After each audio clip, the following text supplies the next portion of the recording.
you see how banal evil can be in that sense, and how there's kind of a cognitive dissonance that happens when people are participating in evil.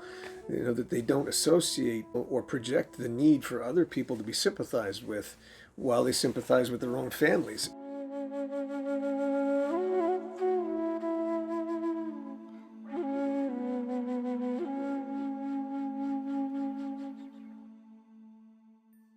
I think writers really need to question the foundation of their beliefs. And maybe you're closer to understanding reality and what works best than I was or I am.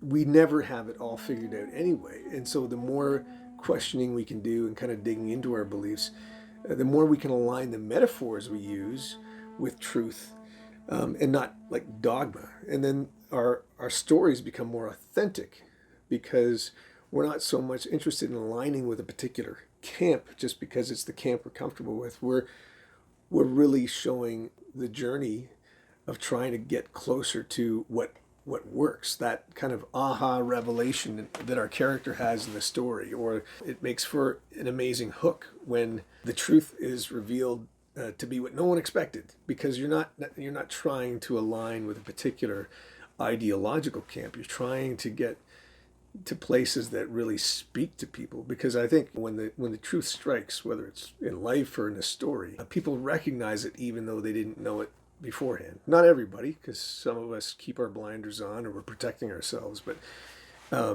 we're challenged, and so even those who don't necessarily buy a particular revelation can still be kind of shaken by it. They'll at least debate you about it, and that makes for interesting after story content as well. So I think one of the things a person can do too in that quest is to focus on universal truths, struggle, growth, sacrifice, and redemption, not just surface level virtue stuff. Because again, you want to be able to get your characters digging below the surface. It's pretty easy to ride on surface level virtue stuff when you're just staying in your camp and trying to use your characters as tropes to kind of put them out there. But that's not interesting, because you're kind of preaching to the choir that way. If you really want to challenge people, even with those universal truths, you have to show where the struggle is with those things. What happens when you fail and grow? What's the angle on sacrifice and redemption in those situations?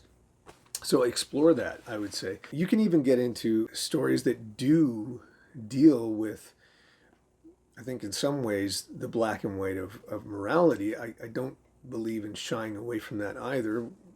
Our world sometimes needs a sense of direction that way. But like, for example, Batman in The Dark Knight, you've got a character there who, there's good guys and bad guys. But when even in that, it's a good example of a character that has a lot of internal conflict and dark issues.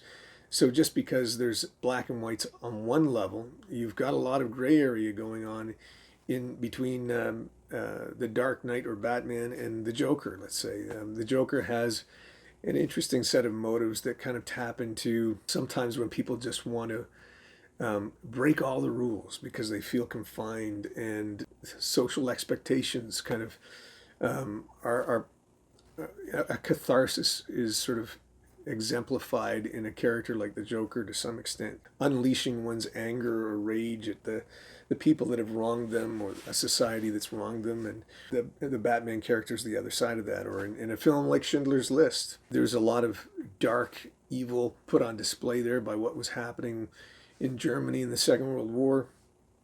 And at the same time, you see the weird paradox of Nazi families getting together for dinner and exchanging niceties, and they're not just twirling their mustaches. You see how banal evil can be in that sense, and how there's kind of a cognitive dissonance that happens when people are participating in evil. That they don't associate or project the need for other people to be sympathized with while they sympathize with their own families and things like that. So these gray areas help to elevate our understanding and the immersion we get with these stories, because that's what real life is like.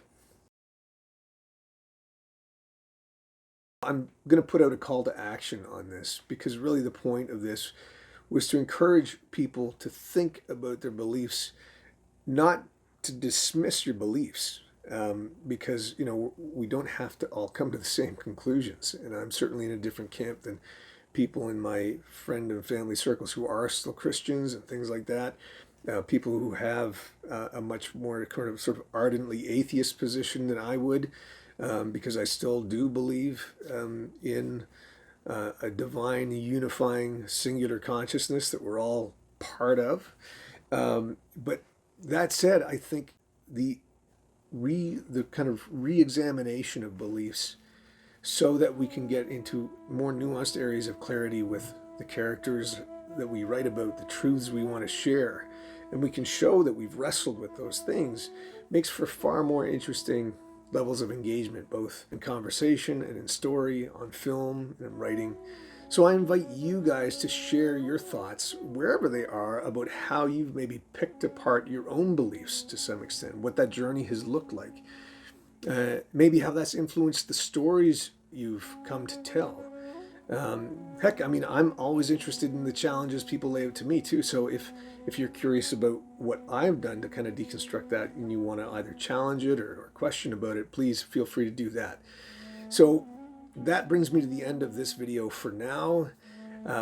We'll see if maybe we can open up an interview in the next video that kind of discusses this issue a bit more. Thanks for joining us. Fight the darkness, put truth in story. We'll see you next time.